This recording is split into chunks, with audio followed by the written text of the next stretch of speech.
kami sini Bu Elsa sampai kita jelaskan.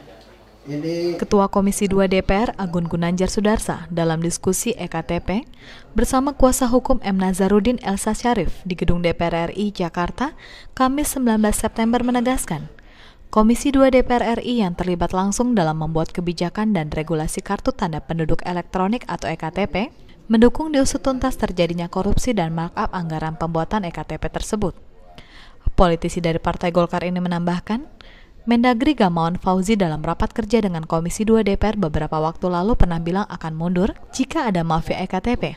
Tapi belum dijelaskan maksud mafia tersebut meski proyek EKTP ini melibatkan institusi Polri, Kementerian Keuangan, dan lain-lain. Dan DPR tak mau masuk ke dalam masalah teknis operasional EKTP.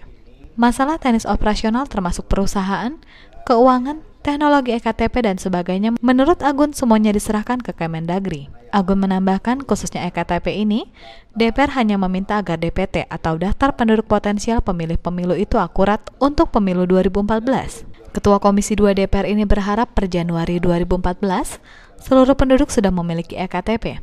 Jadi proyek EKTP 5,8 triliun rupiah ini jangan sampai gagal.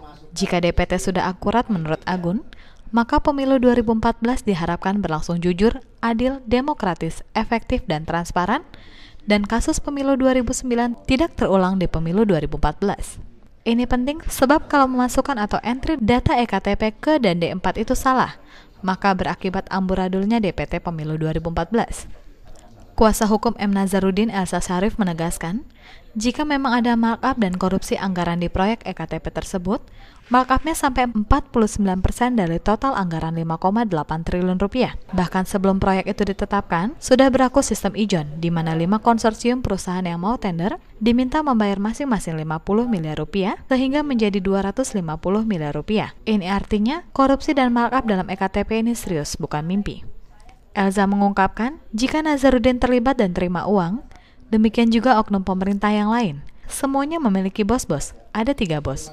Ada Percetakan Negara Republik Indonesia yang hanya kebagian 40% dibanding Paulus Thanos yang 60%. Jadi di harddisk Nazar sendiri ada 20 kasus dan baru 12 yang diungkap ke KPK. Sanika Semiring dan Bob Siregar melaporkan.